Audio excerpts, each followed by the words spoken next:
Good morning, everybody. It's well and cheerful for joining us for our Bible reflection for today, continuing our adventure through the book of Exodus. Remind you of the context. Moses and Joshua have just come down from the Mount Sinai, because Moses' third trip up there, and they've received the Ten Commandments, and they come down, and this is what happens next. So, here goes. Exodus chapter 25.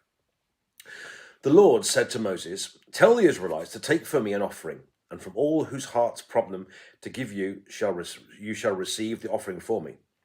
This is the offering that you shall receive from them: gold, silver, and bronze, blue, purple, and crimson yarns, and fine linen, goat's hair, tanned ram's skins, fine leather, acacia wood, oil for the lamps, spices for the anointing oil, and for the fragrant incense, onyx stones and gems to be set in the ephod and for the breastpiece. And have them make me a sanctuary, so that I may dwell among them, in accordance with all that I show you concerning the pattern of the tabernacle and all its furniture, so you shall make it. They shall make an ark of acacia wood. It shall be 2.5 cubits long, 1.5 cubits wide, and 1.5 cubits high. You shall overlay it with pure gold, inside and outside.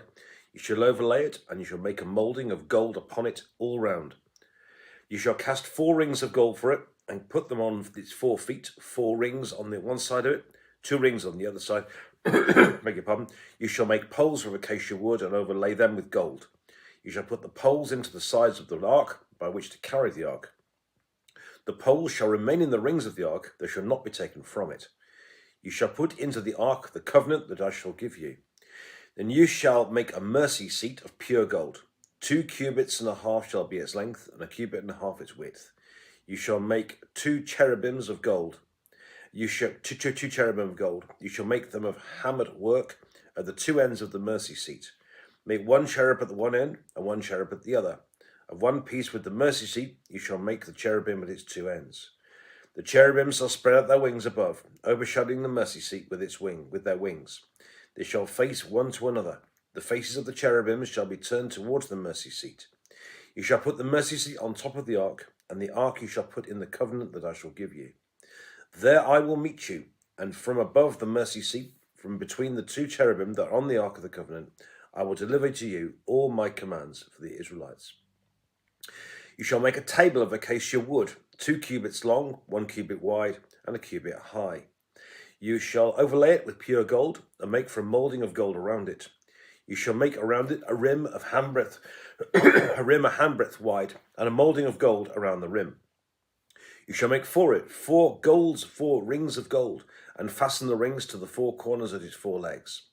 The rings that hold the poles used for carrying the table shall be close to the rim. You shall make the poles of acacia wood, and overlay them with gold, and the table shall be carried with these.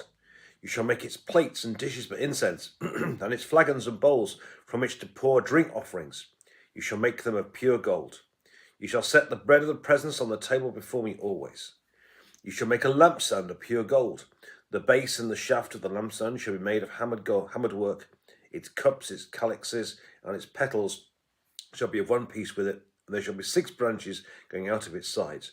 3 branches of the lampstand on the one side of it, and 3 branches on the lampstand out of the other side of it. 3 cups shaped like almond blossom, each with calyx and petals on one branch, and 3 cups shaped like almond blossoms, each with calyx and petals on the other branch, so for 6 branches going out of the lampstand.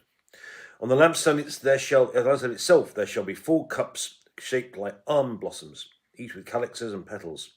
There shall be a calyx of one piece with it under the first pair of branches, a calyx of one piece with it under the next pair of branches, and a calyx of one piece with it under the last pair of branches.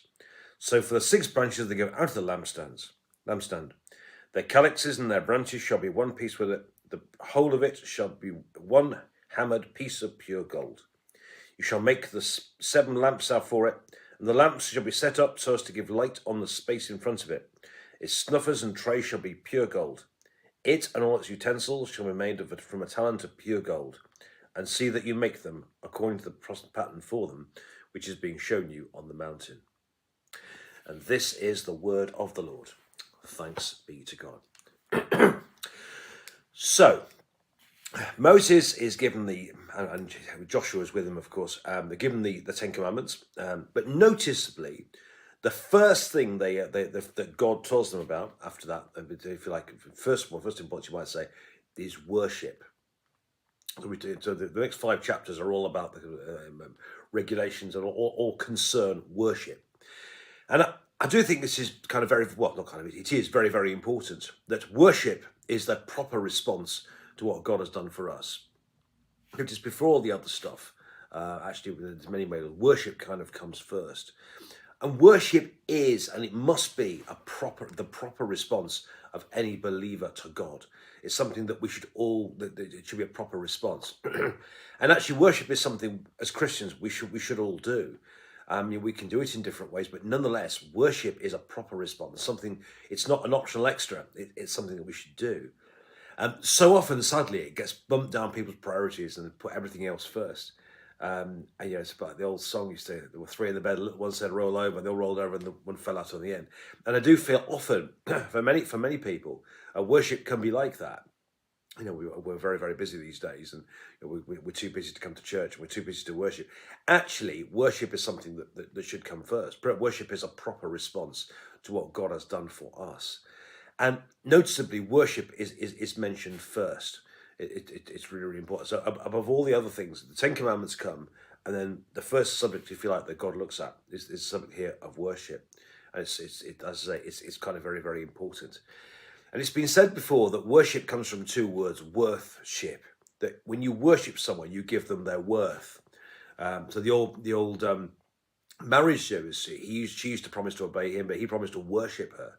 It meant he didn't mean he had to sort of bow down before her every morning, but it did mean that he had to give her worth and look after her and give her a proper response. And that's what worship is. Worship is about we give God God's worth. And so notice here that first priority here of worship. Worship is something that should come first in our lives. So often it comes last. But actually worship is something that really, for us Christians, really, really should come first in our lives. Secondly, I want to say about this is they start building the tabernacle, this kind of tent thing that they worship in, that they kind of carry around. And noticeable that it comes from voluntary donations. This is something which vicars always struggle with talking about money, but action, things like that. But actually, it comes here from people's donations. It says at the beginning, people whose hearts were drawn to do this. And actually, contributing to God's work in the world is something, and contributing to worship, and dare I say, contributing towards the life of the church is actually something that we really should all do.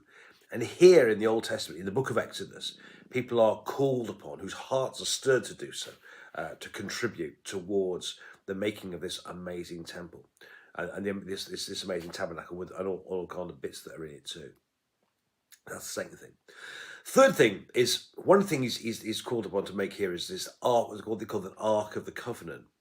Now, an ark essentially here is a treasure chest, and various things are kept in it. Like the 10 Commandments get kept in there. I think Aaron's stuff, and once in a while, there's other things get kept in there in this essentially this treasure chest, this box.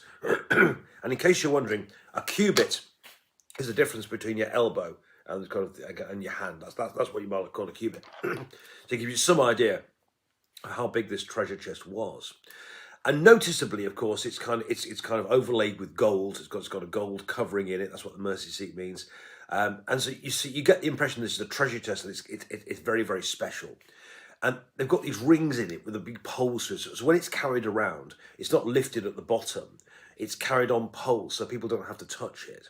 And it's sort of carried with great care around. So when the people move, when the pillar of cloud and the pillar of fire, when God moves from place to place, they take the Ark of the Covenant with them. But it's carried very, very carefully. Because as I say, it is something very, very special. And an interesting side to this as well, of course, ark is the same word we use for the thing that Noah used to rescue God's people all those years ago in Genesis. I think it's chapter 6, I think it is, of Genesis, which we found out a few weeks ago. Of course, actually, when Noah had his ark, in a sense, it's Noah's treasure chest. And I think the idea of all the 2x2s and the remnants of the human race are actually God's treasure. So an ark, essentially, is a treasure chest. That's the third thing. And finally, just I mean, all the kind of details with the almond leaves and the calyxes and things, I don't really understand a lot. If you want to see what it looks like, just Google it or something. But what I think is interesting here is the kind of all this is meant to engender awe and worship. Imagine walking into this place and seeing all this gold and everything else. It must you look at it and you go, something along those lines. And worship should do that actually. Worship should bring us close to God. Worship isn't just about meeting together. Worship isn't about going through a ritual. Worship should give us a sense of awe and wonder. Worship should inspire us to be with, to encounter God. And these amazing furnishings and things, I think apart from honouring God, I think actually in themselves are meant to be things that I think that when you walk in, you think, and it kind of makes you worship and makes you struck with awe and wonder and kind of leads you and feel you into the presence of God. Some places, dare I say, including St. Bart's Church, there are some places around which kind of have something about them that it's somewhat very easy to pray in. And worship should do that. And worship services should do that. Should actually make us feel close to God and help us to encounter God. So in this reading this morning, notice firstly here, worship, which should be something first in our lives. Secondly, the importance of donation, and the important that we should, actually as Christians, we should donate to God's work in the world. God doesn't need our donations, but God encourages us to give, and actually we should all do. Thirdly, we've got this wonderful treasure chest, which is carried very, very carefully around. And fourthly, the fact that this, all the kind of the way this thing is made, this tent is made, and worship today should make us go, should give us a sense of awe and wonder and lead us into the presence of our wonderful God. Friends, I hope that makes sense. God bless.